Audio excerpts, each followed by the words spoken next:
Okay, good evening. I'm going to call the school committee meeting from November 7th to order.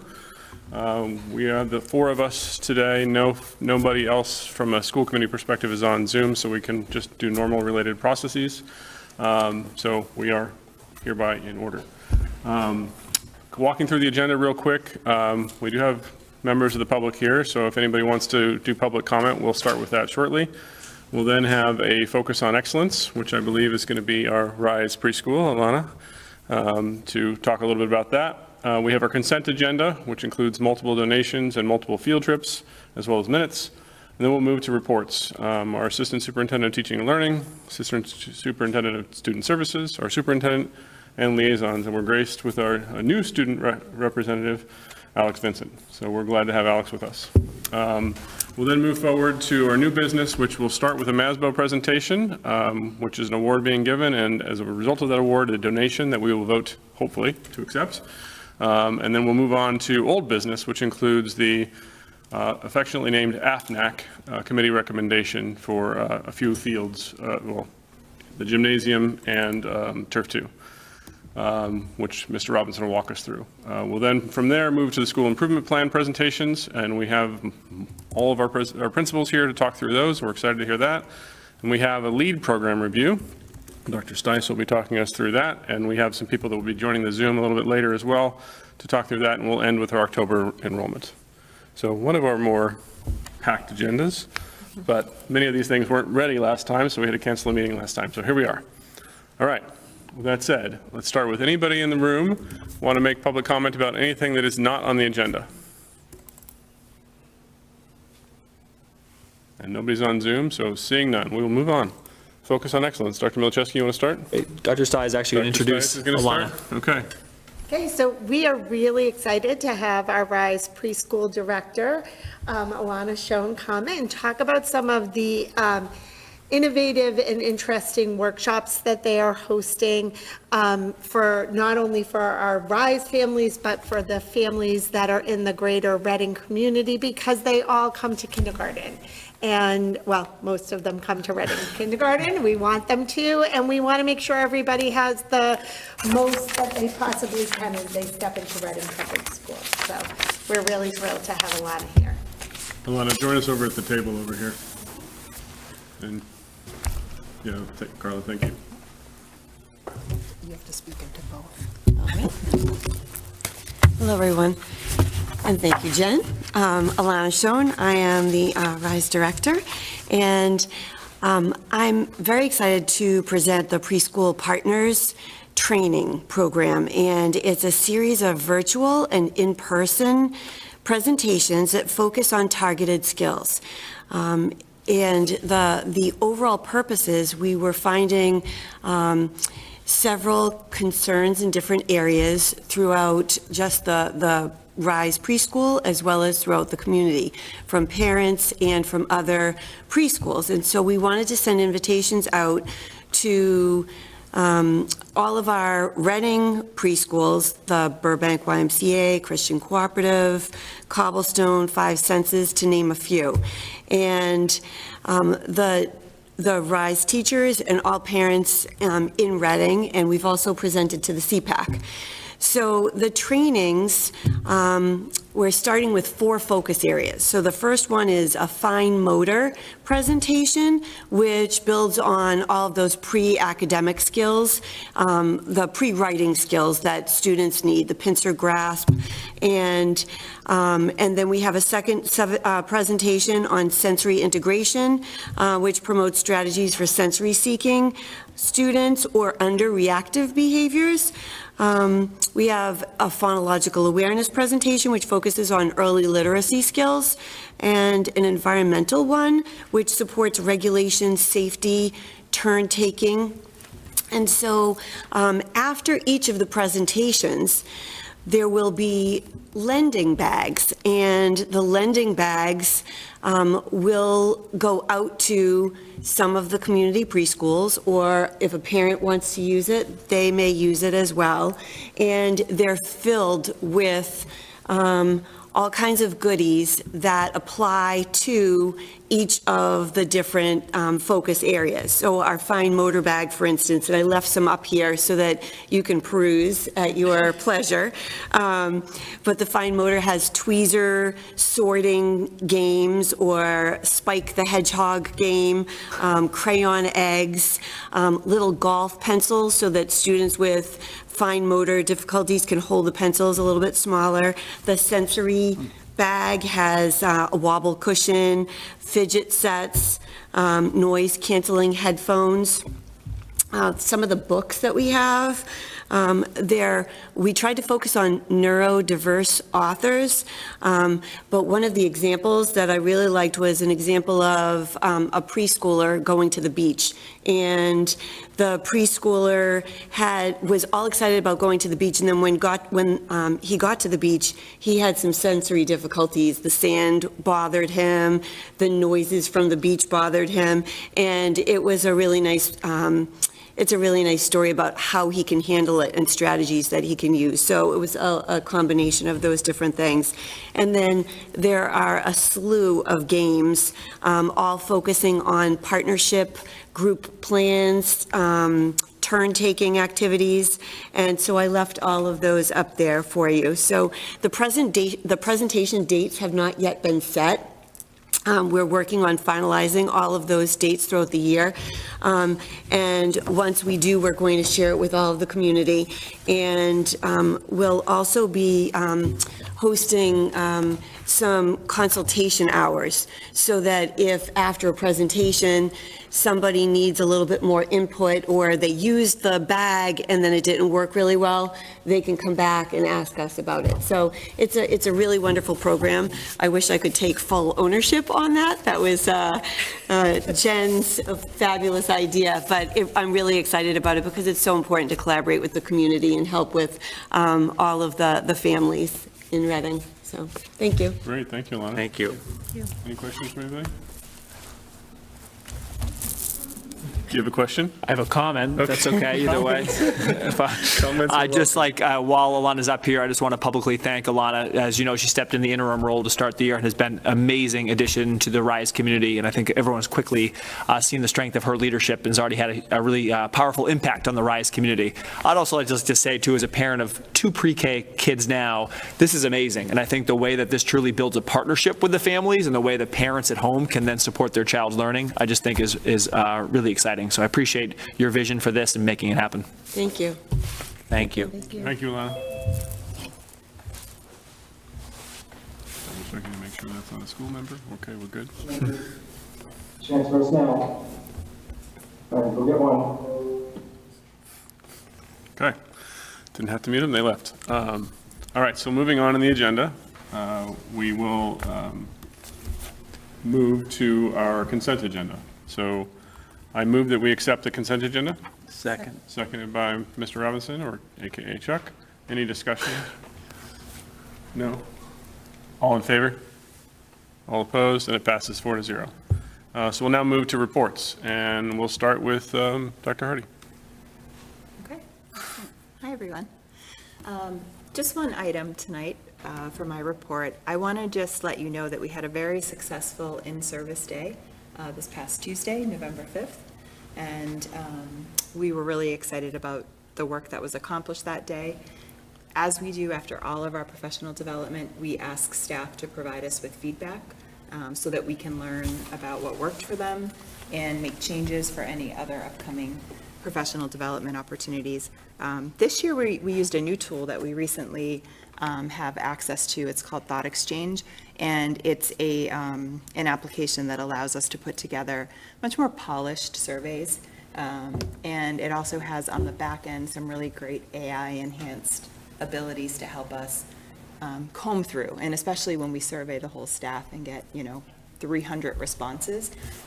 Believe it or not, we do actually sit and read every response from all of our staff members, but the AI component helps us to consolidate and pull out the highlights. So I'm just going to share with you a quick little blurb that I was able to, in about 30 seconds, pull out of Thought Exchange. This is based on the responses from our staff. The feedback on November 5th and Service Day highlights a highly productive and well-received schedule. Many appreciated the collaborative work time with colleagues, which allowed for significant progress on tasks and planning. The morning session included whole staff meetings and department-specific activities, which were particularly valued for their relevance and engagement. The afternoon's unscheduled time was praised for enabling teachers to complete essential tasks such as grading, IEP writing, and conference preparation. So a little summary of what our staff reported after our in-service day. Thank you. Thank you. Any questions? Okay, Dr. Stites? Hey, everyone. I just wanted to highlight an upcoming event. On Friday, November 15th, Reading Public Schools and the Reading Coalition are co-sponsoring a provider's breakfast. So we are doing outreach to all of our local community healthcare providers and mental health clinicians, and having them actually come here so that we can network. So our social workers, nurses, members of the coalition, our counselors, and our school counselors from the high school all be present to really meet with everyone, to do some networking, and to really begin to understand all the different processes and supports that are available in the school and in the town for our students and families. So we're really excited to host that event here on November 15th at 8:30. Great, thank you. Any questions? Okay, Dr. Wilichewski? Great. Just one introduction. I'd like to introduce our new interim director of finance and operations, Mr. Phil Littlehale, who's joining us. Phil, as we talked about during the hiring process, comes to us with pretty extensive background on the finance side, close to 15 years as a CFO in Massachusetts in several districts, most recently the Newburyport Public Schools, and before that, a pretty extensive background in the private financial sector. We're thrilled to add a leader of his experience and caliber to our team, and you'll be seeing a lot more of Phil the next month or two as we dive right into budget season. Welcome aboard. And we teased Phil tonight that he tonight is unnamed, but if he makes it through the night tonight unscathed, he will earn his stripes and have his own name plaque for next meeting too. But all jokes aside, he's been a wonderful addition to our team and really excited to have him and see his impact this year. Great, thank you. Welcome again, Phil. Thank you. Okay, so we'll move on to liaison reports, and we'll start with Alex. Hi. All right, hi everyone. My name is Alex Vincent. I'm a sophomore here at RMHS. I have a few updates and upcoming events to share. Starting off, first and foremost, this weekend is the next fall musical, We Will Rock You. Performance dates for the evening shows are November 8th, 9th, 15th, and 16th. And then for the matinee performances, we have the 10th and the 17th, so spread out over 2 weeks. Other big news, our fall athletic seasons are wrapping up, so boys soccer, which I'm proud to be a part of. Football, field hockey, swim, and cross country are all competing in the Massachusetts tournament this year. As well as that, the marching band and the color guard both won second and earned a gold medal in their state finals. For some upcoming events, report cards are being published tomorrow afternoon to Plus Portals.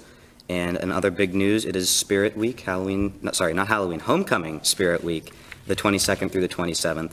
So that's going to be a lot of fun at the high school. And last but not least, we have the Thanksgiving football game at Fenway Park, 7:30 p.m. on the 26th of November. And I think tickets are available online already for purchase. Great, thanks, Alex. Welcome aboard. Thank you. Any questions for Alex, anybody? Welcome.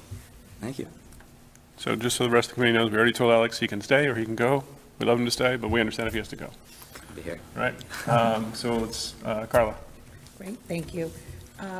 There was a meeting from the Permanent Building Committee on Monday where there was, they brought the new owner's project manager on for the senior center. So there was discussion about their process of picking a site and moving forward with that. Update on Killam. We got some exciting news on October 30th. The MSBA board meeting happened where they pushed us into the next phase of the project. So we are now in the schematic design phase of the project, and we're really excited about that. Even though we had already started schematic design, we needed to wait for the formal meeting. We've had, in the past 3 weeks, we've had on a community meetings on October 23rd, November 4th, We have another community meeting on December 9th. It's on sustainability. At our building committee meeting on November 20th, we're going to be talking about, we're going to be selecting a HVAC system. So that's one of our biggest decisions to date, and it will all come together because it always does. We did a presentation at the Financial Forum on October 30th, and today I attended the Veterans Day celebration at the high school. Bill, I'm going to do a big shout out to Bill Brown, who is a beloved member of our community. On his 94th birthday today, he did a speech for the Veterans Day celebration. All the students did an unbelievable job. The staff did an unbelievable job.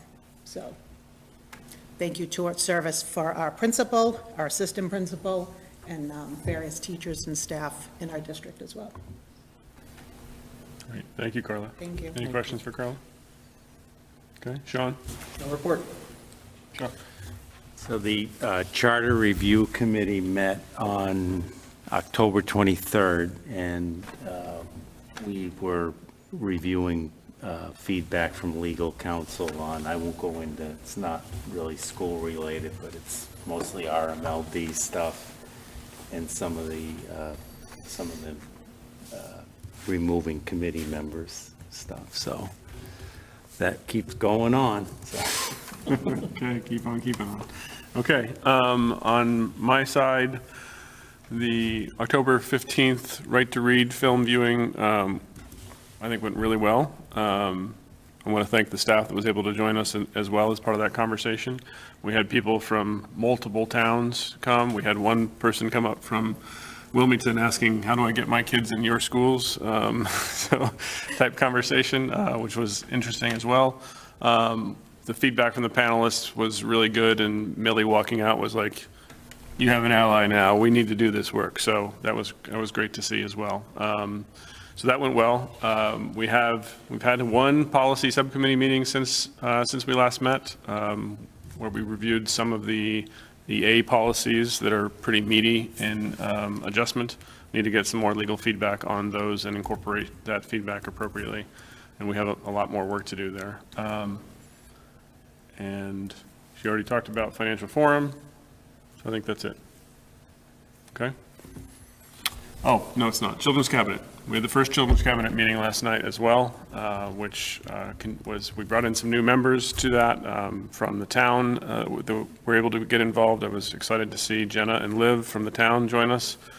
We had 3 more new students join us as well, so we have a little bit of a greater student voice included into that process too.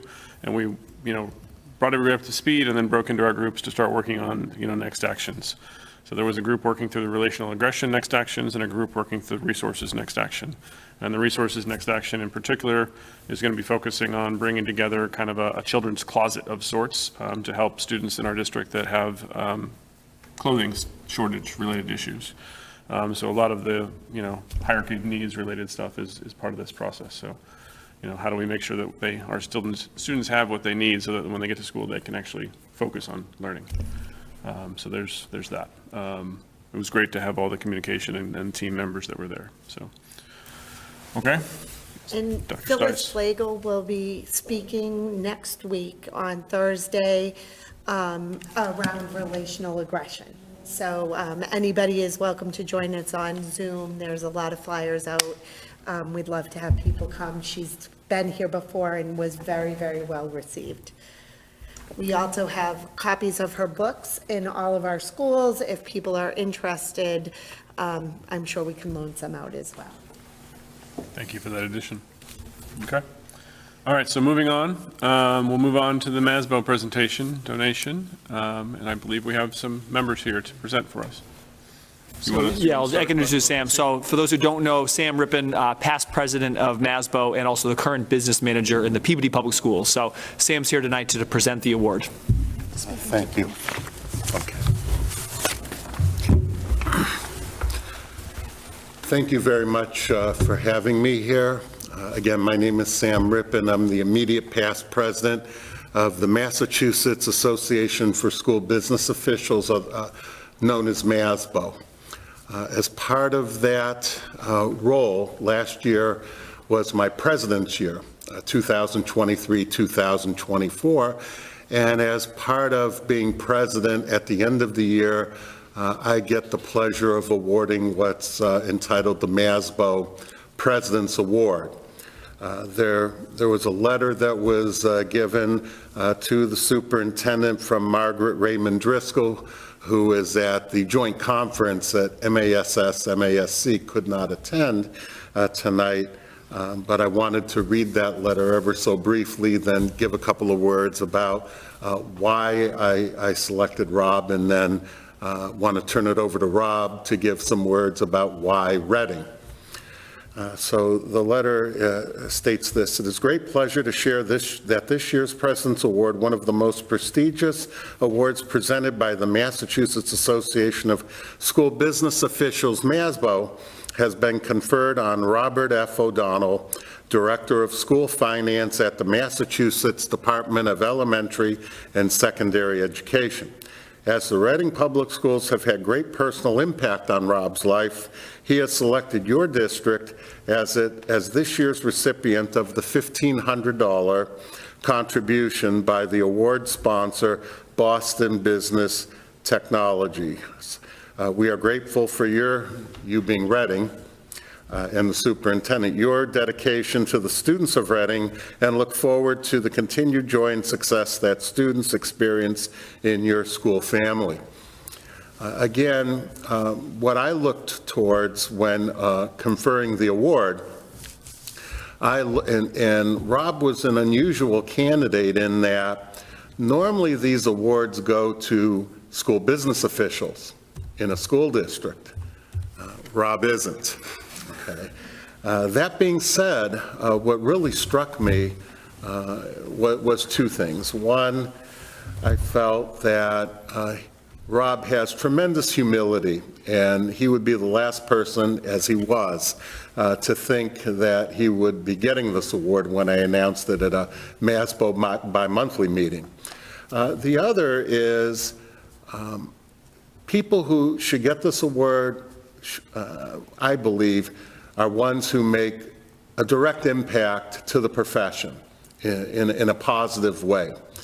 And I have always found Rob, and I'm not alone, as extraordinarily responsive, knowledgeable, helpful for us all to do our jobs in the best way possible, to support students in the best way possible.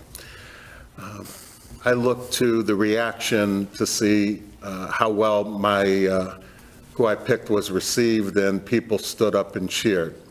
And so it would appear I made a good decision. That being said, I want to turn it over to Rob. Thanks. Is this one live? Both. Both live. All right, thank you. Thank you, Sam. So you're probably wondering why I'm here. So I'm a 1990 graduate of Reading Memorial High School. I spent all 12 years of my public school education in Reading. As we drove in here, my brother joined me, as well as my twin brother tonight. As we were driving in here, we went by Birch Meadow, where we both went, Coolidge, where we both went, and of course, Reading High School, which is very different now than it was then.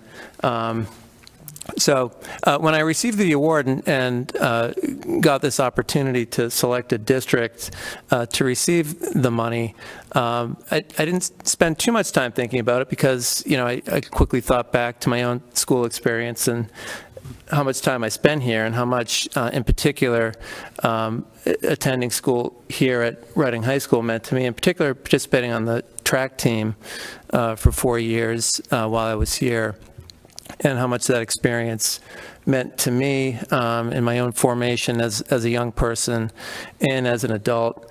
And so it was an easy decision for me to make that, it'd be great to give this money back to Reading, specifically to use in support of the track program and all the students that participate in that program.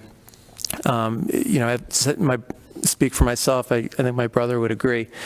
We just had a lot of positive experiences. We were on teams with Hal Croft when he was coach of the program back then from 1986 to 1990. And we had a lot of success, but we also learned a lot as not only as athletes, but as people, and grew as people in that experience. And that has really been part of my own life in so many ways, and my own professional work as well. So happy to give this money to you, and do with it what you will. I'm sure you have plenty of things you can do with it. So thanks, Sam, for this opportunity, and for MASBO.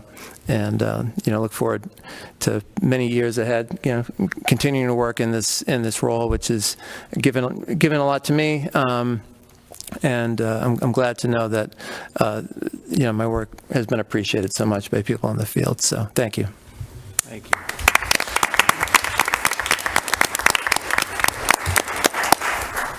All right, gentlemen, thank you very much. Before you leave, I'm going to move to accept the donation from Robert F. O'Donnell in the amount of $1,500 as the result of his receipt of MASBO's President's Award, sponsored by Boston Business Technologies. Seconded by Carla. Any discussion? Seeing none, all in favor? All opposed? And it passes 4-0. Thank you so much, Ron. Thank you. Congratulations. Congratulations, Thank you. indeed.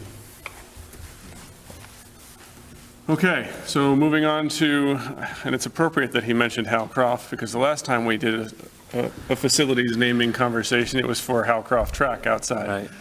Right. So thank you for that, and that, direct association to the next portion of our agenda. And Chuck, I'm going to turn it over to you to discuss the nominations, the recommendation, and the process for FNAC. So everybody has I put a memo in the packet that just outlined the process we went through. I'd first like to thank the committee, Christine Keller, who was representing the Historical Commission, Jess Callanan, our high school principal, Julie Centrella, who's a business owner, and Nick Face, business owner and community member, and our two students, Alex Van Horn and Daniel Pastore. They're a very good committee, and we met over the course of 3 meetings, and it was very clear from the participation from the community that these were very worthy and deserving recommendations. So at our last meeting on, I guess it was the 16th, we as a committee voted unanimously to recommend to this committee that we name Turf 2 for Charlie Hardy, and the gymnasium in the field house for Phil Vaccaro.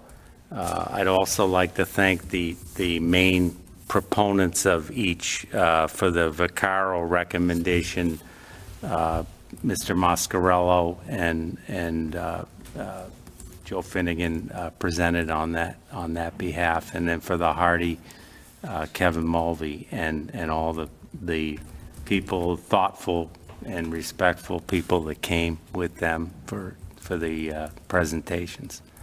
So I guess I'd answer any questions that anybody has. Let's do this one by one, just so we have a chance if anybody wants to ask questions or say anything. So I'm going to put the motion on the table one by one, and then we'll go from there. So the first motion is going to be move to accept the nomination of the Athletics Facility Naming Advisory Committee to name the Fieldhouse Gymnasium after Phil Vaccaro.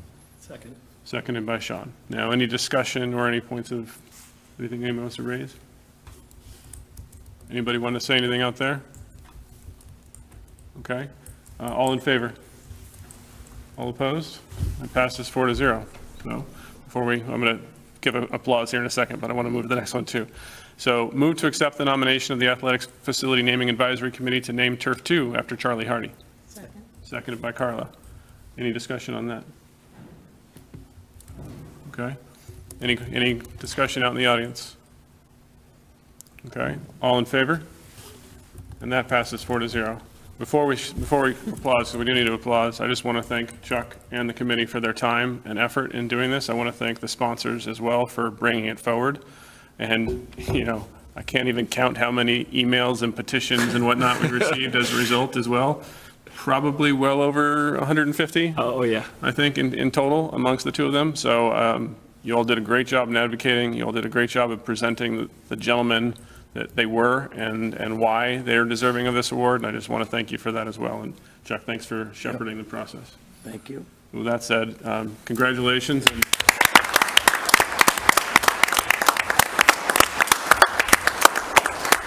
we now hand it over to the administration to take care of the next steps. Get the plaques, signs up, get everything ready. We're on get it. The naming ceremony is ready to go. We're on it. We're on it. All right. Okay. Thank you so much, everybody. Congratulations. Thank you. Okay, so moving forward now, let's move on to our school improvement plan presentations. And Dr. Milczewski, you want to start, and then we'll have the principals join us? Doesn't Joe Finnegan miss giving a SIP presentation? You want to bring you out of the bullpen? Come on, Joe. Appreciate all of our school leaders being here tonight. A couple of things while we pull up the presentation, a couple of things I'd just like to mention around the SIP tonight. First, I'd like to thank all of the respective school councils. As you know, the process of putting together a SIP involves many folks behind the scenes, both parents and staff members at each school. So appreciate all the work of our school councils and know that the presentations tonight reflect all of those collaborative efforts. Two, we've asked tonight the presentation to be brief. So and they know the line we've been saying, 2 minutes, around per slide, and they're already negotiating for more, but 2 minutes per slide, just to move forward, because the intent tonight is to give a high-level overview of some of the key headlines of both similarities in the SIPs and also in respective school communities. If you want to learn more, you'll see in the packet there's information about when each principal will be presenting their SIPs to their school communities. So you can either visit in person or jump on Zoom to see that and learn more too. And in that meeting, they will also be looking back at some of their SIP goals from 23 and 24 and talking about some of the progress that they made and some of the targets they hit and the ones they maybe did not hit as well as they would have hoped and things that they're doing this year in adjustment too. So appreciate all of the collaborative work on this. And with that said, the flow for tonight, we're going to have first our elementary principals come up to speak about just some of the commonalities of things that are consistent across all of the schools. We're then going to invite each principal to speak briefly about some of the highlights from their SIP. We'll follow the same process at the middle school level, and then obviously high school with one school will look a little bit different, where Jess will just come up to speak about just some of the highlights from her SIP, and then we'll close with a couple of words on what's ahead with the SIPs. So with that said, let's invite up our elementary team.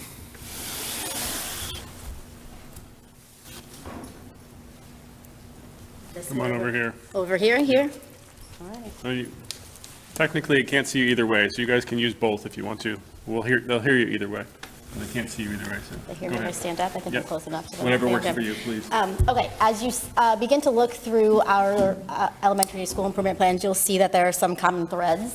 One of those is focus on attendance and chronic absenteeism. And last year, the district and all the elementary schools, middle school and high school spent a good amount of time looking at attendance, looking at ways that we can continue to improve student attendance.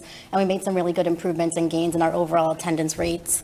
This year, we're looking at refining and examining some smaller groups or subgroups that may need to continue to build their attendance, and then refining our practice for monitoring our attendance, and then putting in interventions to support students who may be chronically absent and or may not be coming to school as regularly as possible. So continue to do some of that good work.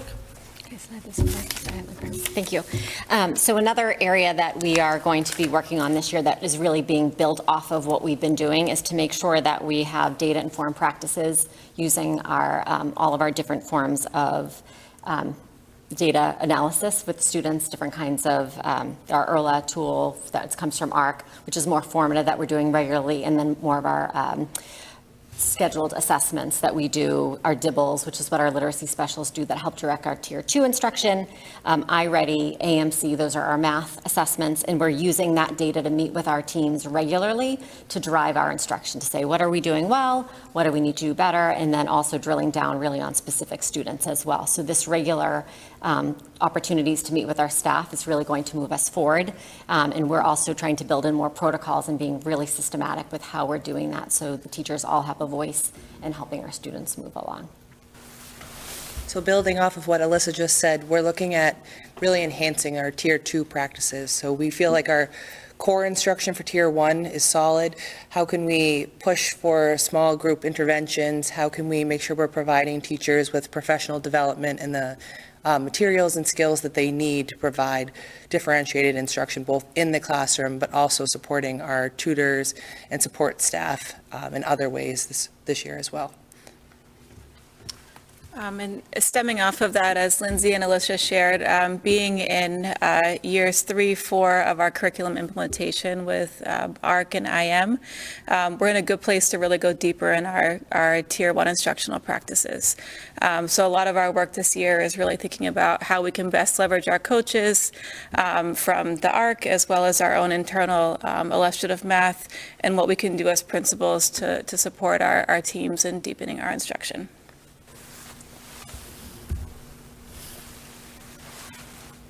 Oh, I'm back up. Oh, it's It's you. I was thinking Steve was talking. I didn't pay attention to when he was speaking, just myself. So I thought I was going. So what we're going to do now is share a little bit of our highlights from each of our schools. Even though there's a lot of commonalities, there's just a few areas that we drill down because of our specific data and needs. So at Barrows, one area that we identified was chronic absenteeism, but mostly in our high needs profile of students. And so we're meeting regularly with our staff. We're kind of building off of what Josh Wheaton did, because they had some great gains last year and they were really intentional in that. So we've been working together outside of our school as well to see what specifically each student and family needs to help increase that. That was one area where we saw in our accountability ratings where we dropped, even though we went up despite that, actually. So that was really exciting, but we still want to do better there. And then the other area is that we're also finding through surveys with our families that students are not reading as much at home, and that's having a direct impact on what they're able to do and their stamina during the school day. So we're trying to have a really good partnership with our families to see what can we do to help take down those barriers and encourage students to feel really excited about reading at home. And so we're working together with our leadership team and our families. I mean, as you can see in the slide, different areas of opportunities. Right now, we actually have a mystery reading challenge that's going. Kids are encouraged within 3 weeks to read 315 minutes, and then we'll celebrate them at the assemblies. And sheets are already coming in for kids that are reading double time and things like that. And parents have said that really seems to encourage the students to read at home. And then that kind of is hopefully going to build their love of learning to read and build a vocabulary and comprehension and all those things that we're trying to do here. So it's a fun one. So. Sorry, there you go, Steve. Sorry. Oh, this time it really is me. Sorry. Okay. So at Birch Meadow, we had a lot of success meeting some of our targets last year on our school improvement plan. And one of the things that we found that we really leveraged to do that was our student leaders. Now, you met some of them last year, if you remember, when the composting ambassadors came. So, and we're looking to really build on our student leadership program at Birch Meadow this year. We're starting this year in our school improvement plan focusing on our 5th graders. And there's a couple of reasons why we're focusing on that group. First of all, if you think about our 5th graders, they're the group that probably were most impacted by the pandemic. That certainly is a challenge for them, but it gives them unique perspectives and a unique voice. And they have some real things to offer because of that experience as leaders and what they went through and how they see school and how they see community. The other thing is it's our last chance with them as 5th graders in our school. So we know if we can give them some positive moments of leadership in 5th grade, they're going to move on to middle school as leaders and then to high school as leaders and really, really build some momentum there. So we're excited about that. A few of the ways that we're going to do this with our 5th grade in particular is through peer mentoring. So our 5th graders are going to mentor students sometimes at recess, sometimes at lunch. They might be reading buddies. They might be teamed with students that are showing some poor attendance. And that mentorship, we think, is going to pay some real dividends. We also have, of course, our composting ambassadors still going, and they're learning how to lead through community action, right, and making community connections, and that's amazing. We have our faculty meeting representatives. They're helping us build our multi-tiered system of supports in the building, and we have principal circles, as a few of you have attended with me. And in that role, they get to have a voice directly with building leadership. I don't have up there listed our student council, of course. And we've expanded our student council to include even more students this year to have some formal leadership roles in the building. So we're really excited about our student leadership program. We think that's going to weave through our whole school improvement plan and show some real benefits this year. Thank you. All right, so for JE, last year we focused a lot on our family communication around our academics. So letting our families know, sooner on about their students' performance and things of that nature. This year, we really wanted to go deeper into the sense of belonging aspect with our families and connect them within our school walls. So we've had families volunteer to bring in artifacts from their culture and put it on bulletin boards that become sort of a teaching tool for our teachers to use. It's been really exciting to see at our back to school night. We had families sign up all the way through June. There's not a spot left. So there was some excitement there around just bringing culture into our school.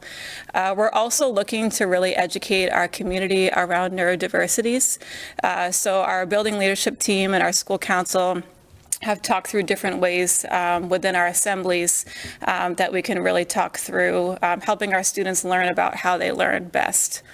And then lastly, an area that we're expanding on, which we started last year with our 3 to 5, is our school store. So our student council members lead our school store every morning, and we've opened it up now from students in K through 5. So we're going quickly through our spot cards. The kids are very excited to buy a bunch of different fidgets and JE swag and things of that nature. And then thinking about going deeper in our instructional systems, we've hosted peer observations every year for the past 3 years. And this year, thinking that we're within our reading, our teachers really have their feet wet with our new reading curriculum to engage our ILT and sort of planning out a really great process for peer observations with within our reading. So last year, our teachers really looked at sense of belonging within the classroom and instructional practices.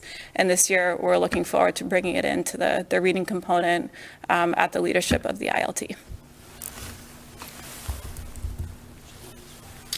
So for Killam, we're very excited that we have united the whole building for one consistent social emotional block on Friday mornings. It is a time where every adult in the building is in a classroom or working with students on our CASEL competencies.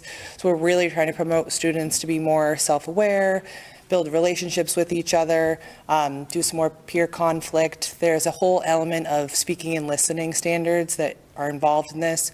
So our most recent professional development on Tuesday, we talked a lot about how it's the same students sometimes who might be speaking. How do we really engage and have equitable participation? How do we teach kids to have the language to solve conflicts? And this block, when you walk around the building right now, you can already see like a palpable shift in instruction and culture. And I think it's really going to help all of our students access the curriculum in a new way. And then at the end of the month, we have a assembly where we're synthesizing what did you learn over the entire month, and we're having student voices present that out and going back to the text that we're using. So we have core text throughout the whole building. So it's been kind of a nice consistency, and I'm excited to see where that brings us for the end of the year. And then for coherent instructional systems, really looking for grades 4 and 5 to have an SGP for MCAS of above 50 this year. We did not have the growth that I would like to see last year, so I think that we have some systems in place to really focus on our subgroups and going back to that tier 2 instruction, who needs what and how are we making sure that that is happening in the classroom and out.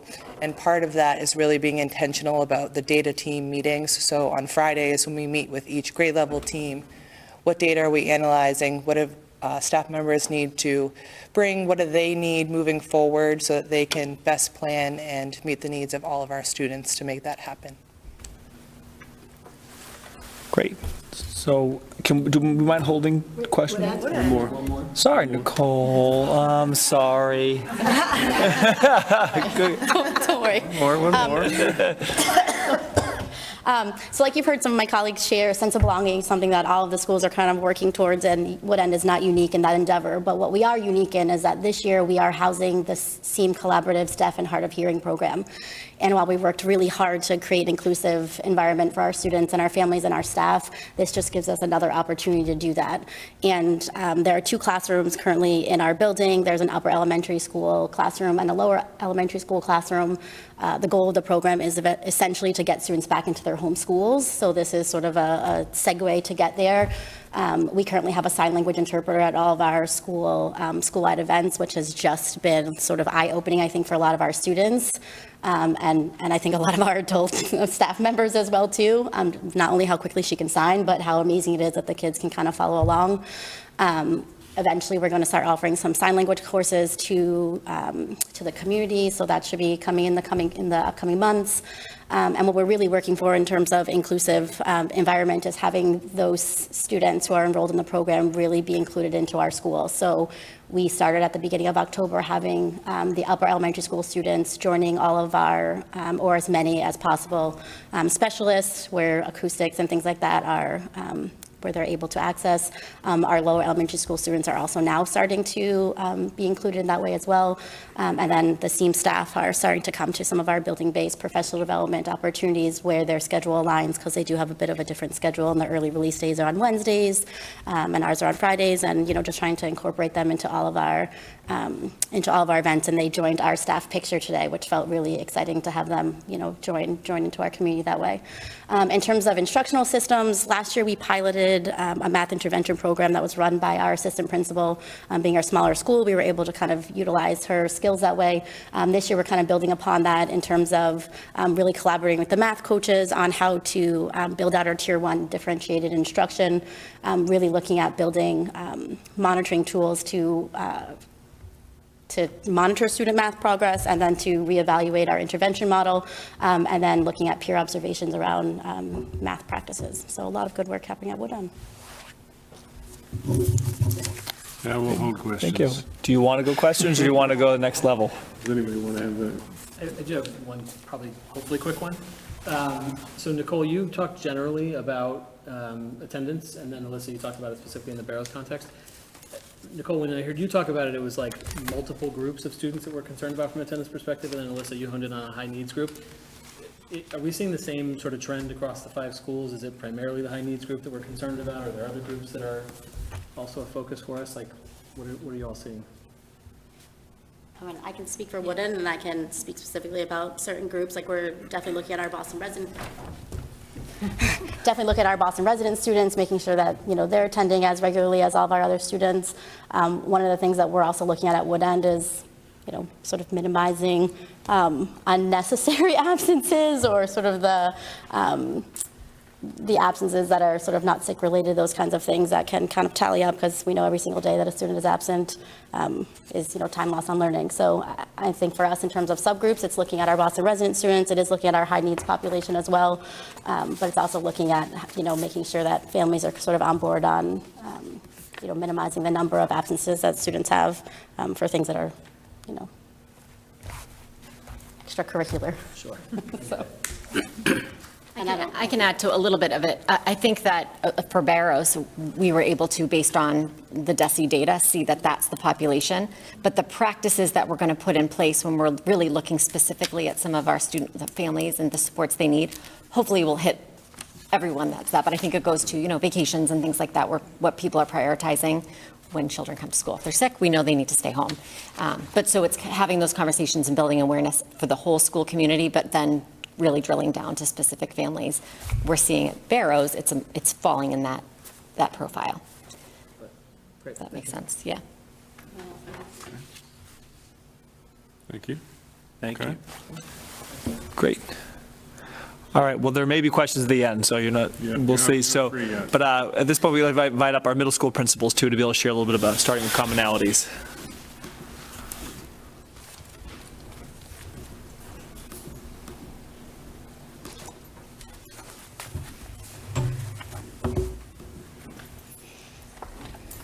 Good evening, Jill Story, principal at Parker. Sarah Marchant, principal at Coolidge. So our SIPs, at the core of the middle school SIPs is this idea that really sense of belonging is fundamental to everything else that's happening. As far as our first strategic objective, supportive, equitable, and safe learning environments, we're focused on having student-centered learning. So we have offerings that are based on students' interests. In middle school, they're starting to explore career options, and so we want to make sure our curriculum is also going to provide students with that opportunity to be able to explore potential careers. We also want them to be engaged in things that are exciting to them, and so we're really piloting some project-based learning experiences for kids. We're also looking at making sure that our courses are aligning with RMHS and the innovation pathways. We want to make sure that we're leveraging our existing student support systems so that they're aligned to provide academic, social, emotional, and behavioral support for students. And we want to make sure that our practices are culturally responsive and that we're including all of our students from all backgrounds so that we're making sure that the experience for them is relevant. We're doing this through different things like our enrichments, challenge day, certain events, after school activities, our advisory curriculum that we have at both schools. We're also collaborating with our METCO directors, our MLL liaisons, and this year something new, we're piloting our conferences at the middle school to hopefully increase the relationships between school and home. And for our second strategic objective, we are providing coherent, high-quality learning experiences for all students, and doing so in a collaborative way by providing first high-quality resources, and have appreciated the district's support with increasing those over the years. And this year we are in our first year of the Amplify rollout for our ELA teachers, so that's been really exciting. We're providing targeted professional learning that helps teachers with their instructional practices that kind of align with these high-quality resources so that students are having engaging classroom experiences. And some of the things we're connected in that is universal design for learning, culturally responsive practices, as Jill mentioned, restorative practices, and then there's departmental specific PD also going throughout the year as different departments need different things at this time. We're utilizing data to help inform our decision-making, attendance data, iReady data, MCAS data, and student survey data to help inform kind of what needs our attention and areas to also celebrate along the way. And we're doing that through various team systems, our administrative teams, with our coaches, with our ILTs, with our teachers. And we're similar to what the elementary teachers were talking about, really looking to maximize differentiated learning opportunities for students, no matter what their neuro profile is. So really, and that ties in with the professional development we're utilizing as well. So when we start looking at what these things might look like at the individual schools, Jill mentioned the integration of interest-based learning for students, and at Coolidge, and one thing that is so important about that is that it aligns with the high school. It gets kids thinking about what they like in life and what they might want to do. It also gets them excited about coming to school because they're doing things that they feel connected to. And that ideally is something that helps with attendance. So we're hoping that by increasing these opportunities, we're increasing kids being excited about coming to school. So for Coolidge, the specifics, we have 2 new enrichments this year. We have math in the real world, like looking at things like clothing design and cooking and things like that. Financial literacy is a second one. We have 2 new electives for 8th graders, Lego Robots, which combines engineering and coding, as well as digital music composition.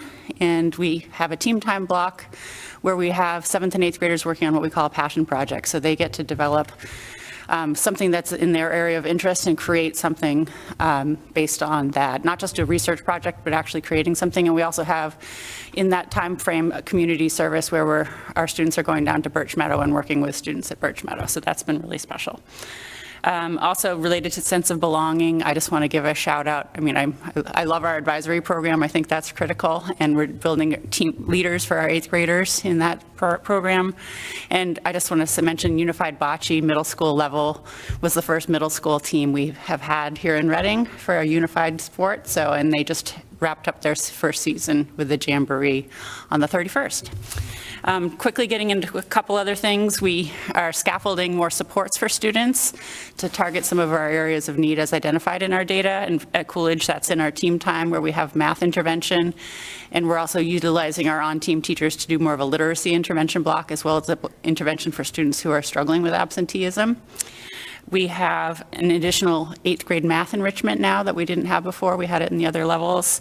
We have a before-school mentoring program with high schoolers who are coming down and mentoring some of our kids, and an after-school tutoring program for our Boston resident students, our 6th graders, just to help them get used to middle school. And related to professional development at Coolidge, we are doing a lot the same at Parker, but there are some things that we're continuing that are specific to Coolidge, such as our second year of the rollout of executive functioning practices. Last year was a lot of professional development for the teachers, and now we're doing this really a purposeful student side rollout for that. Amplify is obviously huge, and so Amplify is an example of a department-specific focus, and other departments have things like science working on the new Science MCAST, and we're also working on a little bit dabbling in AI as a tool for educators and trying to build capacity on that. So that's just something I'm excited about to learn about myself. And I need to mention, I'm really excited to be working with Jill on all of these things, and she's been a wonderful collaborator. And Sarah has been an awesome mentor, so thank you.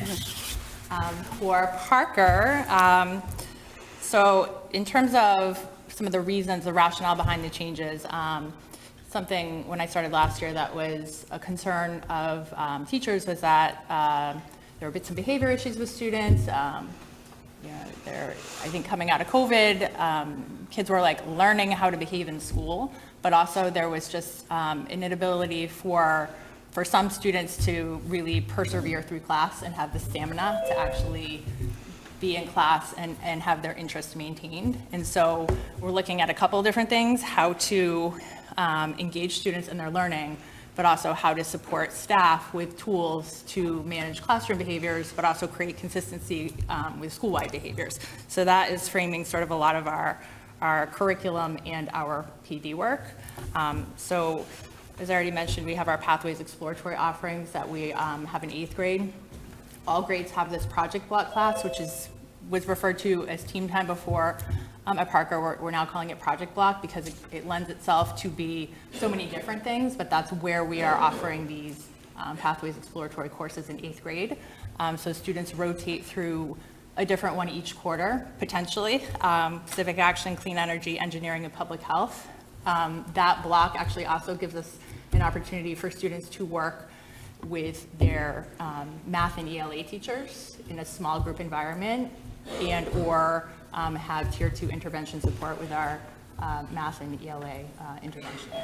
And so we're reviewing data consistently. iReady data and MCAS data is framing sort of the initial groupings, and then we'll continue to review that data as we go through the year, as well as classroom assessments and things like that. And so we're able to provide ongoing support for students who need that support, and then they can move kind of in and out of some of that tier 2 intervention group into the regular small group or the exploratory classes. We're offering electives as well to all students, so we just changed the way that our electives worked such that more students would be able to take some of these classes. Previously, there were choices that students had to make if they were in band or chorus or in some of these electives, and so we eliminated that by making sure that they weren't going to be competing in the schedule, so we're able to offer all students an opportunity to take computer science, digital ethics and digital leadership, financial literacy, and information literacy. We also are able to build upon a lot of the skills that students need to be developing in some of those classes as well, math and reading in particular. In 6th grade, we are also offering world language exploratory courses, so students are able to take those. They do a Spanish exploratory and a French exploratory, 1 quarter each, to give them some exposure to those classes so that they know when they're making that choice for 7th grade, they have at least a little bit of understanding of sort of the history and the culture of those languages. We're also trying to just provide more scaffolds and support for students. So I already mentioned the enrichment and the interventions that are happening during that project block time. A key feature that allowed this to happen is our schedule changes.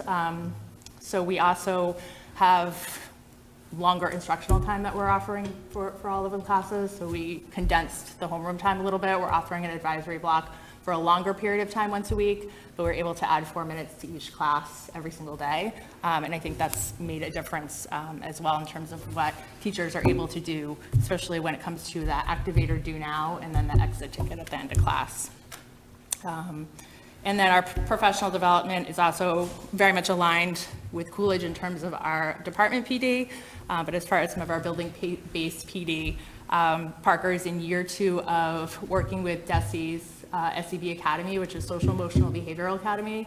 And so it's the cohort we're in is sense of belonging, but because of this real desire to do PBIS, Positive Behavior Interventions and Supports work, in terms of managing student behaviors, they are adjusting it to actually accommodate us, so we're doing kind of both. So we've just begun that work, but some of that PD will include a behaviors communication and an actual PBIS training for staff. Great, thank you. Thank you. Thank you. Any questions for now, anybody? Do you prefer we hold them? Yeah, we can hold them. Hold them.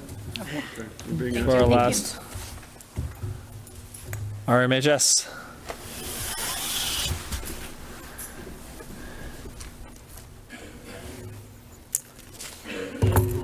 Good evening, everyone. I'm sorry I have to be last. I'll try to be funny and brief, okay? So there's a lot on, what'd you say? Don't be funny. There is an enormous amount of information on this slide, but a few things that I would like to highlight is that we are continuing on our work with to improve our daily attendance rate by focusing on our students that are chronically absent.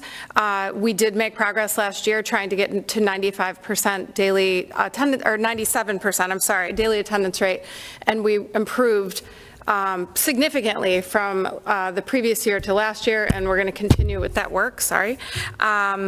We also are going to measure student, one way to measure student or sense of belonging is how many activities or athletics students participate in.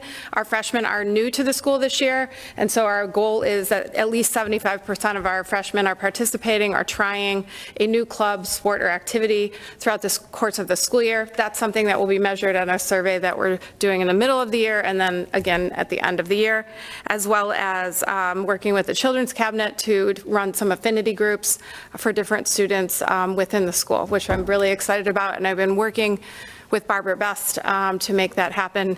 And there's other people I should name, but I don't want to mess up their names, so I don't have them in front of me, but they're also working with Barbara. In addition, we are continuing on our work to add and continue to be innovative with the courses that we offer at the high school. So Innovation Career Pathways, we did partner with the middle schools and trying to make sure we're aligning some of our electives to give students an introduction before they're choosing their pathways. Some schools in other parts of the state have the advantage of having 8th graders in the high school, and they can do the exploratory that way. We don't. Uxbridge is one of those examples, and so partnering with the middle schools and within their capacity of offering some of those different electives that align with our pathways, hopefully will inform student choices before they come to the high school. That being said, we are up to 5 pathways. I'm very excited to say that with our first year we had 73 students, now we're at 176, so we do have numeric goals, but we're blowing them out of the water, and I hope to continue to do so. Teachers are really owning the courses that we're offering, and we're very excited about the new dual enrollment classes that are part of the pathways and outside of the pathways. One example is our audio production class, which was recently highlighted by the Secretary of Ed's visit and the Lieutenant Governor. The kids were so excited, and our UMass Lowell professor that was in there with them, and they were just, making all sorts of noises and recording them and digitizing everything, and it was a cool experience. Dr. Milichowski was also in there with us. And I think there's been obviously very recent changes in the MCAS status for high schools, and so we're still learning what that means specifically for high schools. But what I will say is that I can already see that we're going to be able to take the work that we were doing for students that didn't initially meet expectations on MCAS, and which was, in my opinion, always reactive, and turn that to look to be more proactive. So looking at more student data coming out of 8th grade so that we can build in supports for students as 9th graders and 10th graders, rather than applying those supports for after students aren't successful on assessments. And that is something that I'm excited about. It was already part of my plan for this year, but I think with the new vote that passed as of this week, that makes it all that much more possible for us to make that shift. And so, again, we're still awaiting some guidance from DESE, but once we have that, we'll move forward efficiently to make sure we can accomplish that this year. That's it, unless anybody has any questions. Any questions now Great. across the board? Or Yeah, you'll see that, just to kind of close out before we go to questions too, is just to flag for the community. Again, if you're interested in hearing more, you got a little bit of a teaser of some things for each school or level. Feel free to join, each school community either on Zoom or in person to hear about their SIPs in more detail too. And again, just thank all the school councils who behind the scenes were instrumental in helping to get us to this point too. So, turn over to questions. Carla, go ahead. Quick question. Have you gotten any guidance on what's going to happen to the COPLEC Abigail Adams Award? No, none.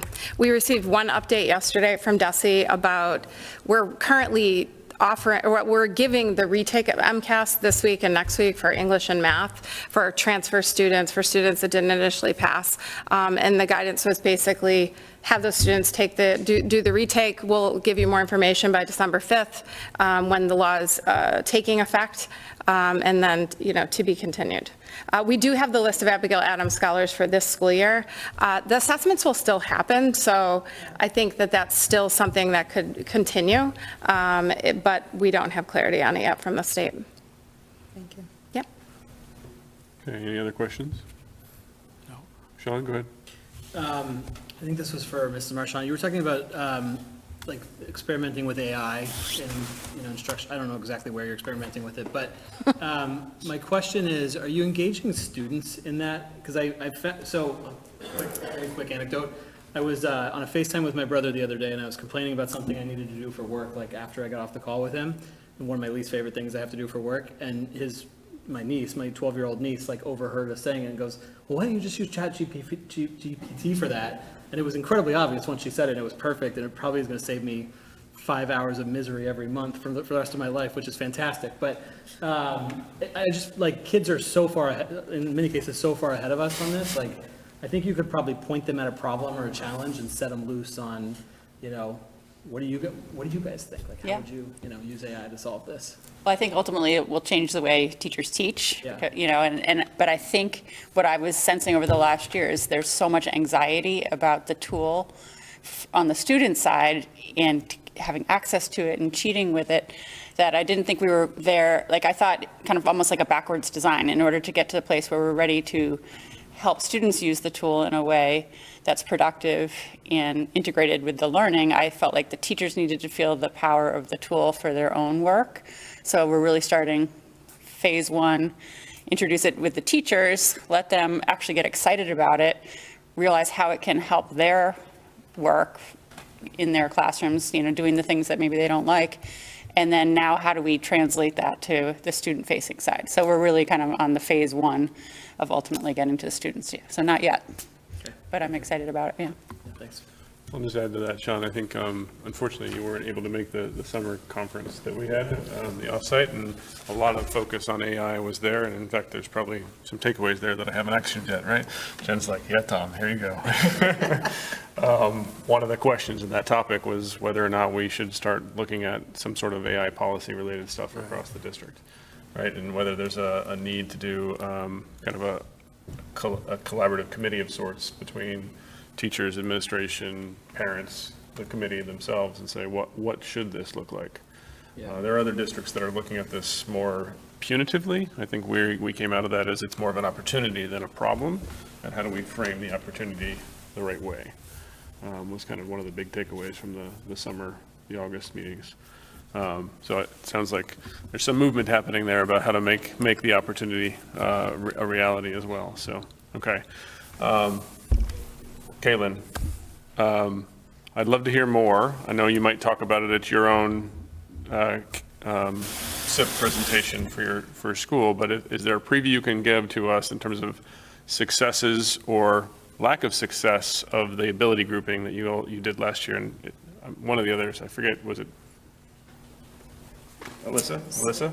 Yeah, I mean, both of you, I'd love to hear from both of you about how that worked last year, and if there's anything that others are taking from what you guys did last year in that space. Sure. Yeah. So last year, I think what Tom's speaking of is our first grade looked at all of the data for reading across the grade level and then shared groups during our intervention block to be able to sort of maximize the staffing that we had and give smaller group instruction.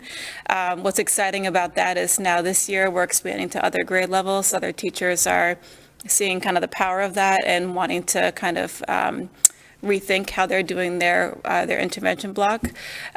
We did see some growth within our first grade ERLA data, which is exciting. It's something that we're tracking frequently, but it's a practice that teachers have really gotten excited about, and our reading specialist is really spearheading that work with all of our teachers as we look at what their current ERLA levels are, what reading tutors we have during that time, and then really working to expand our grouping. So I believe we went from just first grade last year to now we have 3 other grade levels that are looking into that practice. So it's exciting because it also shows, it's one way to show like that collaboration of team and that trust that teachers have of each other to support students.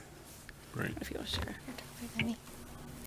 So we are doing something similar with our Tier 2 as well, which actually we're doing more this year than we did last year. But last year, we took our ERLA data starting at 3rd grade, and we were looking kind of for outliers so that teachers could bring their groups together, students across classrooms, in order to be able to meet with our groups more often, because we have certain goals that, our students that aren't meeting are meeting 3 times a week with the teachers, and if they're on 2 times, and if they're above, it's about once a week.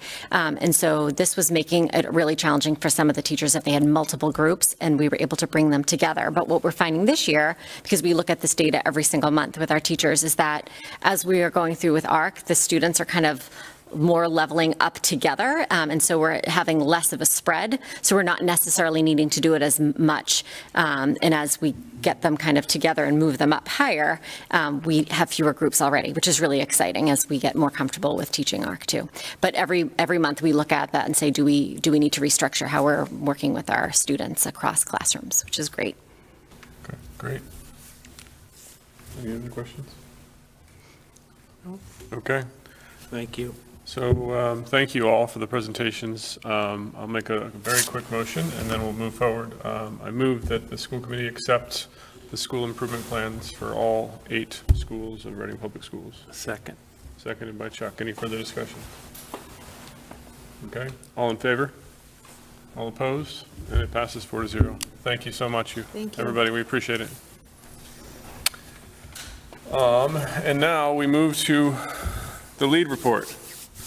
And I believe we have 3 members of the lead team online. What are we doing with another computer?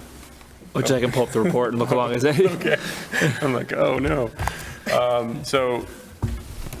Dr. Stice, do you want to do the introduction? Sure, I'm happy to. We are very excited to have Dr. Tiffany Hogan and her team from Mass General Hospital here. They are part of the SAIL program, which for them means Speech and Language Literacy Lab. They are leaders in the field, and they provided a needs assessment for our LEAD program, which is our language-based program.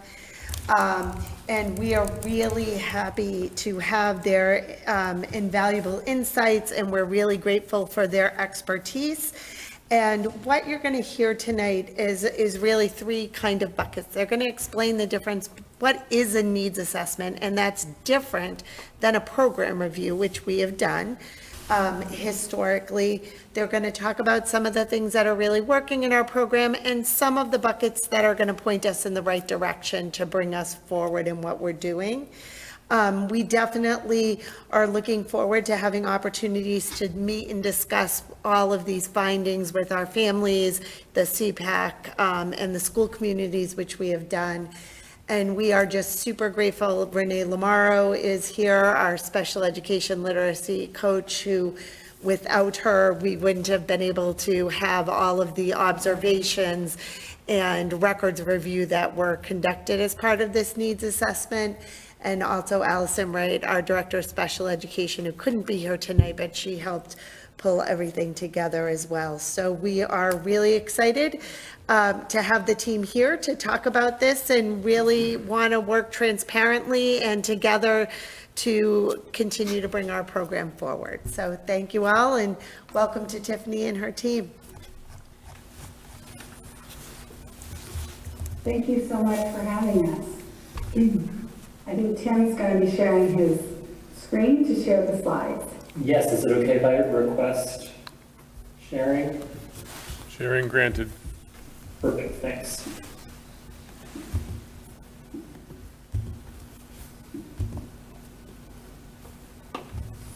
I want to start by thanking Tom and Jennifer and Renee and all of the team that welcomed us to do this needs assessment of the LEAD program.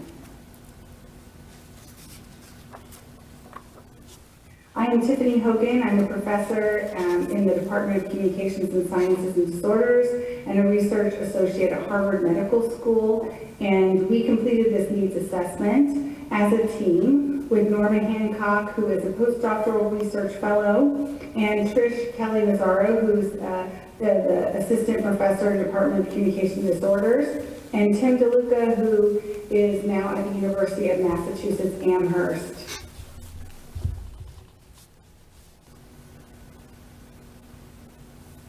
Hi, I'm Trish Kelly-Mazzaro. As Tiffany said, I'm an assistant professor in the Communication Sciences and Disorders program at the MGH IHP. It's been a pleasure collaborating with Renee and the team in Reading to support student programming in the District of Reading. To begin, I just briefly will describe what a needs assessment is, and then I'll turn it over to my colleagues who will share some commendations and recommendations resulting from the assessment. In defining a needs assessment, it's important to say what it is not. So a needs assessment is not a program review. A program review is a more comprehensive process designed to evaluate a program's effectiveness, progress, and overall status. It involves an in-depth analysis of student outcomes to assess how well a program is meeting its goals. And on the other hand, a needs assessment is it's a systematic process, and it's aimed at identifying needs and addressing key gaps. So specifically, it examines the differences between current practices and an ideal standard. And in this case, the ideal standard for effective reading and writing instruction to support students with language and learning disabilities such as dyslexia. So when conducting a needs assessment, the focus really is on identifying areas of weakness that could be strengthened to enhance programming and ultimately improve student outcomes. And in doing the assessment, we found strengths along with key areas to prioritize for further development, and to share those, I'll turn it back over to Dr. Hogan. Thank you. I first want to commend your district for seeking this high level of expertise, and this level of scrutiny is quite rare in districts. You should be commended for investing in your staffing and your instruction, for seeking specialized training, empowering student neurodiversity or the focus on individual differences in children and their strengths and weaknesses or areas of opportunity for improvement, and your focus on including family and community engagement. Really, to get to the level of detail that we got to in this needs assessment, it speaks to how advanced the program is at Reading Public Schools. Many districts, when we do these needs assessments, they're at a very global level of big areas of needs. But for this needs assessment, we were able to really dig into fine-grained differences that are areas of improvement, and that really is the highest level of commendation that I can give your school district for seeking this evaluation and for us to be able to get to that level of detail. So as stated, part of our goal was really to find areas of need and find gaps so that the district can address them. The primary findings we had fell across 3 buckets, and again, were really reflective of how many things are already in place in this very strong, robust program Reading offers. So our first finding was related to program alignment, thinking about how uniform practices can exist across classrooms in the LEAP program as well as throughout general education classrooms where students from the program may be going for different instruction. We also thought a little bit more about how grade levels can align their practices more evenly and reflect those practices in educational documents so that students are consistently getting the services they need across school years.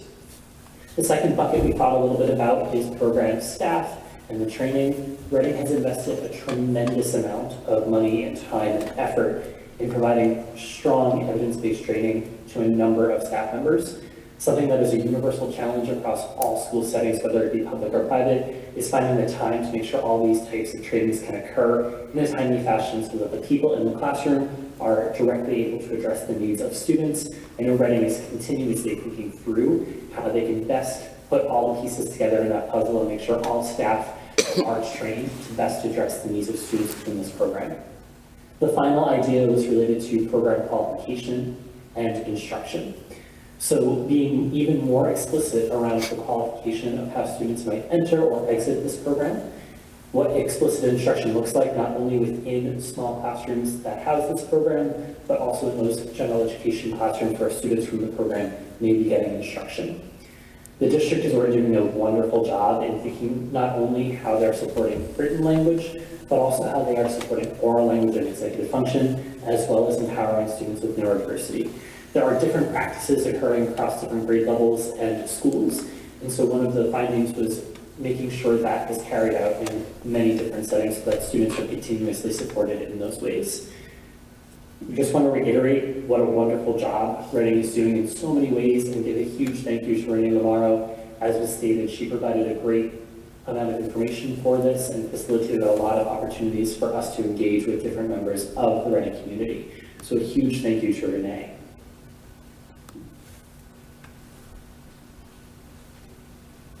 Great. Are you open to questions? And is Oh, yeah. that the end of the presentation? Yeah. Yeah? Okay. Anybody on the committee want to make a comment or question, or anybody in the administration want to make a comment or question? Why are you looking at me like that, Carla? You might as well just go, Tom. All right. First, I guess I'll start with a little thank you to the administration for doing this, right? And I, obviously, with our support for doing it, right? One of the things that I heard privately, I'm going to make it public, and Tiffany and team correct me if I need it to be corrected, but I heard that we were in the 95th percentile from a program like this that you guys see in other districts and around the area. Is that accurate? Definitely. So I just want everybody to hear that loud and clear, right? People, this is, we're not there yet because you're almost never there, but you're almost always learning, always training. That Tiffany and team, you continue to do research and publish it out as fast as you possibly can, right? But the fact that we are considered that high and that well is a huge feather in the cap that, you know, Jen, you and your team, Renee, you and your team, Caitlin, you and the team there at Josh Wheaton, and I know Jill's on the phone right now, the team at Parker, and Renee, you're doing work here at the high school as well. We definitely still have work to do from that vertical alignment perspective and continuing to build out the program, in particular at the high school. But the fact that we're listed at that level of degree already is, I think it's amazing. You know, I think I also heard, and I'm going to say this as well, that you guys actually warned us about publishing this document because of the fact that it could be looked at negatively, but it's important that the context of how it's come about is aware for everybody. And the focus on continuous improvement is aware for everybody. And the fact that we are in good, really good standing as it stands already is aware for everybody. But that goes back to a lot of the stuff that we started, right, 3 or 4 years ago, when we started with the CPAC and the reading and reading and all that kind of fun stuff, which you referred to in terms of the training materials on the website. Those were all based on the CPAC reading and reading related work that we did. Also just say this, Tiffany, some of your stuff is the stuff I read when I started running for school committee 5 years ago. So a little bit of a, statement of that. This team here from a school committee perspective has made great strides as well in our willingness and understanding of what's happened here and what we need to do here. But the fact that your materials are saying how well we're doing is appreciated. Tim, can you put the slides back up again a little bit? I just want to double click through some of those, the recommendations. And note some parallels, right? 2 program reviews. If you would go to that, like the second to that slide, yeah. So entry and exit criteria is a common theme, right? You knew I was going to hit on that, didn't you, Dr. Stites, right? It's a common theme. It is something we absolutely have to get better at. I'll go back to the Walker Report in 2015. It said it then. We've made progress, but we're not there yet. Again, it's a continuum. But that is also a common theme of the rest of the program reviews that we had, right? Staff instruction is a common theme, right? So while this isn't officially a program review, it's saying other things that we already knew. And but also what I heard is that what we've done from a training perspective is already top notch. We still have a place to go and places to meet. I really like the explicit instruction across content areas as a call out, right? It's one thing to say, okay, you're in a program and you're going to do some reading on the side, but reading is in math, reading is in social studies, reading is in science.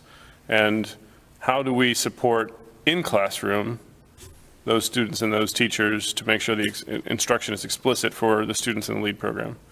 I appreciate that, and I thank you to the team for calling that as well.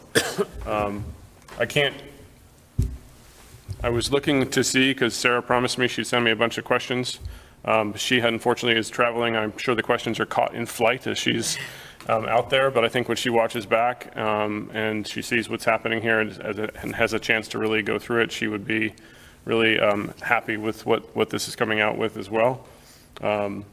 There's always areas for improvement, always, right? We continually talk about that as a team. What's the next thing? How are we going to get better? How are we going to get better? And this is just helping us move in that direction.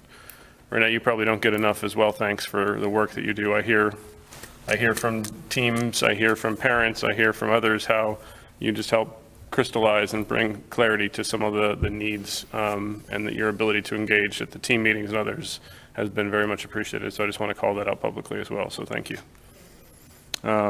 Anybody have anything else or any other, Sean? Yeah, I was just going to add, I was really quite encouraged reading this. I think, this program is one that has generated a lot of noise over the years, to say it charitably. And 2 things. I think I agree with Tom, your observations that some of the observations and recommendations here are broadly consistent with what we saw in other program reviews. So one, that says to me that we sort of know what some of these challenges are, and as you had alluded to, we've made progress against many of them. I think the other thing is that when I look at the things that are called out, in sort of the more detailed report here, they're eminently fixable. They're eminently addressable, right? So there's nothing here that it's like, what would you even do to address that, right? So we know what we need to work on. We know how to continue making progress. This is really encouraging to see this, this level of expertise arriving at this level of recommendation for us. I think it puts us in a really good spot. Agree. Any other feedback, questions? Renee, do you want to say anything? If you do, please. Yeah, please. I don't want to take up too much time, I'm going to have 2 minutes. Please do. Thank you. One over next to Carla. She doesn't I love when bite. someone jumps at the chance to come up. I love it. Come on, Says yes. Further forward. You have to get on camera as well. So, thank you so much, everyone. Thank you for having me. Thank you, Tiffany, Tim, Trish. Thank Norma. I'm excited to see her speak tomorrow at the conference. It has been a labor of love, this process. It was a privilege and honor to walk around with Tim and hear him talk about observing. It's very emotional for me, observing near perfect lessons. That is a testament to our teachers, to the school committee, to our entire district and community. Being able to put the time, the funding, and the effort into that, and really seeing the successes of our teachers and our students as a whole. It's been really amazing. I'd like to thank Sarah and Erin Birchill as well for their collaboration. Without us working together, these things would never occur. So I'd like to thank our teachers, our administrators in our buildings, our related service providers and paraprofessionals. Their dedication, their passion to our students, their success is just astounding. Some of what we already know about our program is working. I can talk some generalities in terms of successes we're seeing.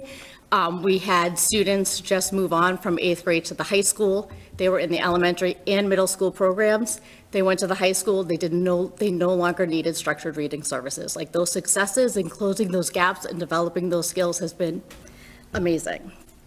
Some of our students who took MCAS for the first time in the spring passed ELA MCAS. Our students who continue to take it second, third times, we saw astounding student growth percentiles. So that was really great to see.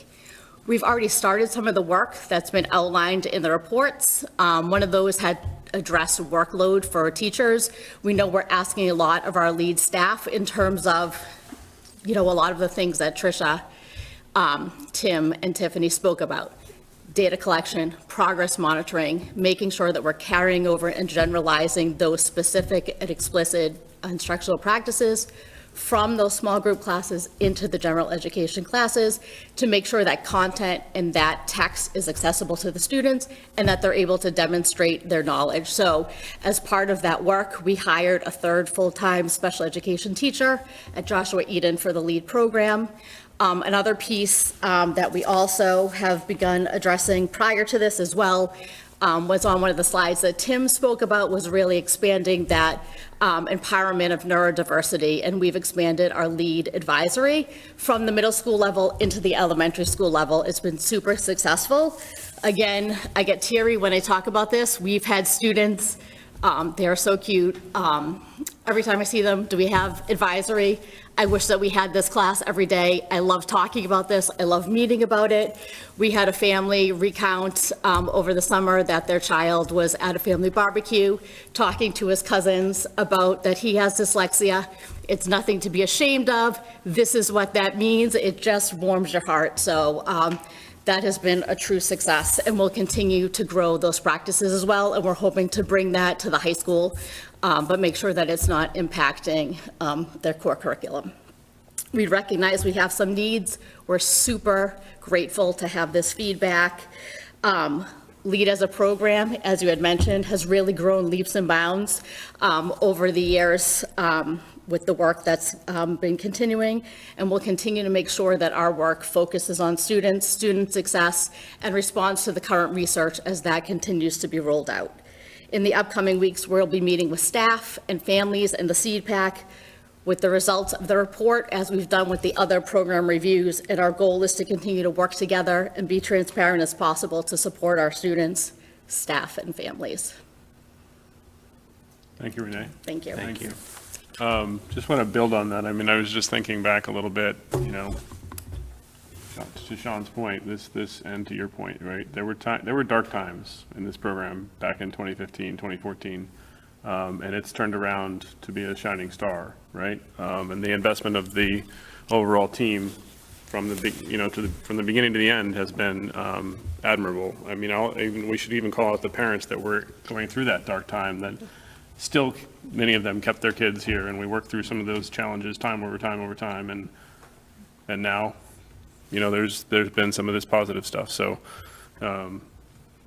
it's still going on. We have to continue to improve. We have to keep going forward with all the stuff that we have going on with early identification, and that's, I think, one of the things we're going to talk about sometime in the next couple of months is the translation of early identification to, whether there's testing needed and all that kind of fun stuff to get them earlier so we can remediate earlier. And maybe we can even start talking about them graduating out of 5th grade and not needing it in 6th grade anymore. Yep. Which has happened and can happen in some cases. Not in all cases, but in some cases. Yep. So, I'm excited about this, and again, I want to thank the team for the work they did and the continued focus of improvement. So, thank you. Thank you very much. Thank you. Just to close what's ahead, so we'll be releasing sort of the full report to the community over the next couple of days, also with the video that gives a little bit of context on what's a needs assessment that the team broke down. And then sometime over the next couple of months, we would like to come back as a team to outline, here's all the recommendations, here's some of the things that we're putting in place, here's some of the plans ahead, so the community knows how we're responding. But we thought tonight it was important for the communities to be able to hear the findings and to focus on that, and then we'll focus on sort of what we're doing about an upcoming meeting as well. It's 2 months before budget season. So it's one of the points that feeds into the budget season, but it's been great. So, all right. Anything else, Tiffany, Tim, Trish, anything else you want to add? Thank you for joining. Thank you so much for joining us and explaining it and giving us the update. We appreciate it. Thank you so much.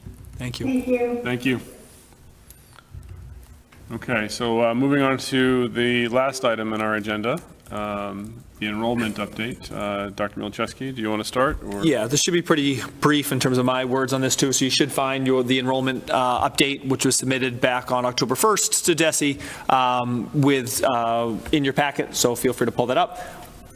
And I don't think there's anything that really jumps out off the page that I'd like to bring up right away. So I think I'd just like to open up to questions.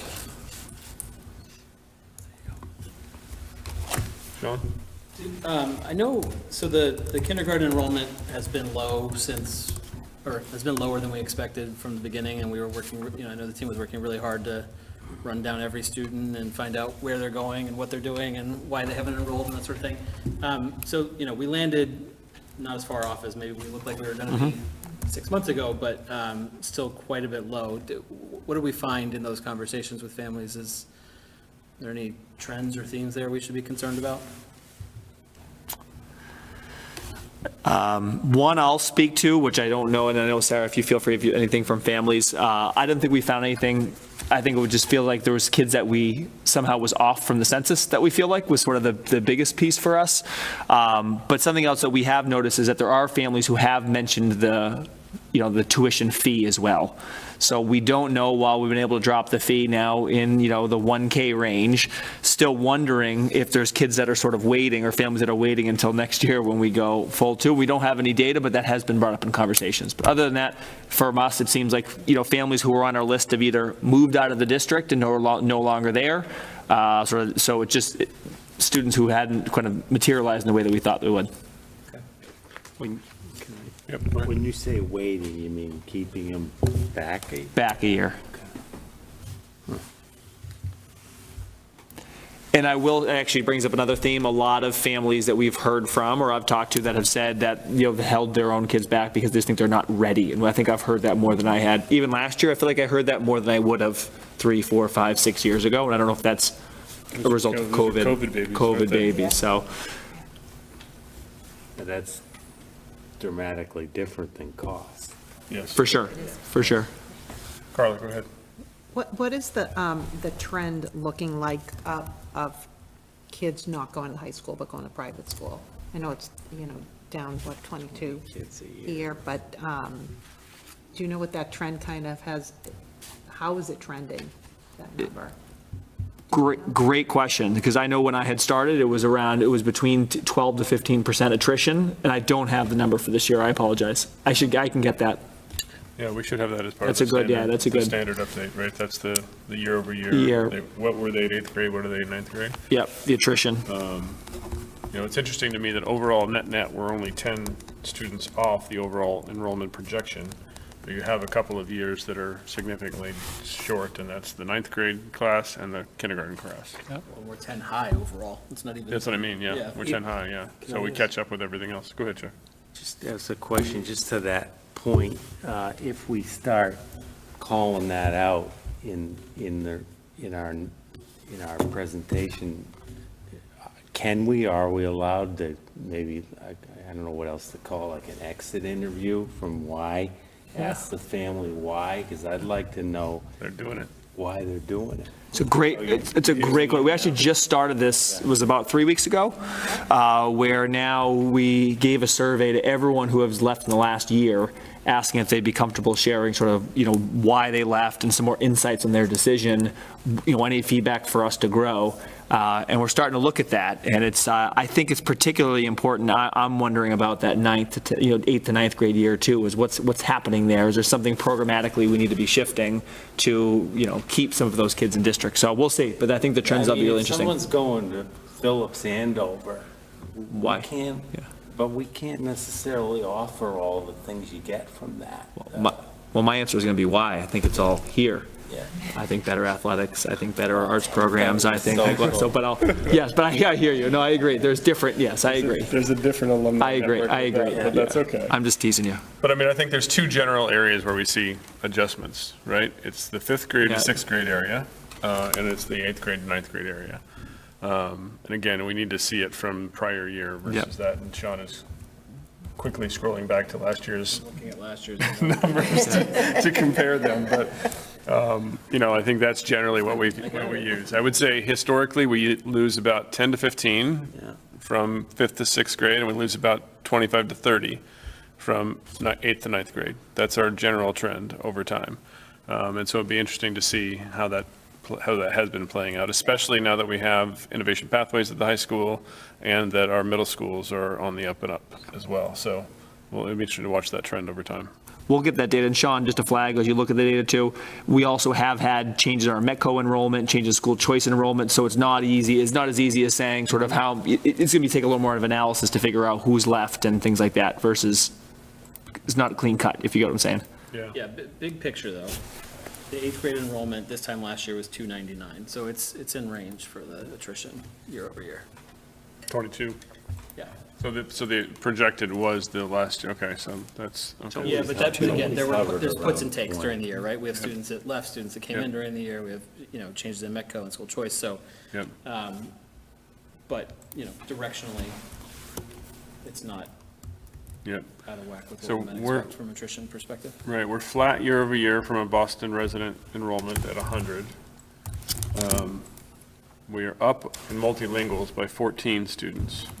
Wasn't our METCO 104 last year? It says 100, but I thought a 104 too. I thought it was higher. Maybe it might have been 104 by the end of the year. It but this was. is the official October October 1. number, right?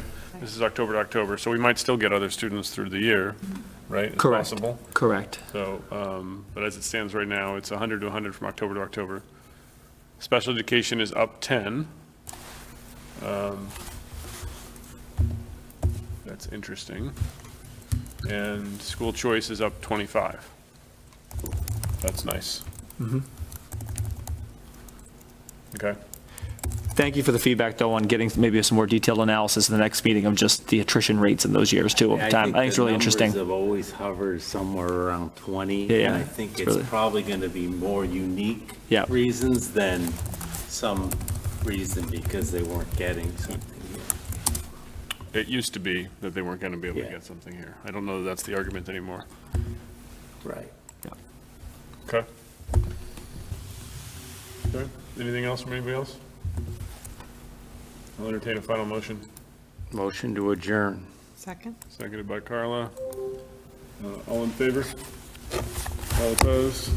We're hereby adjourned.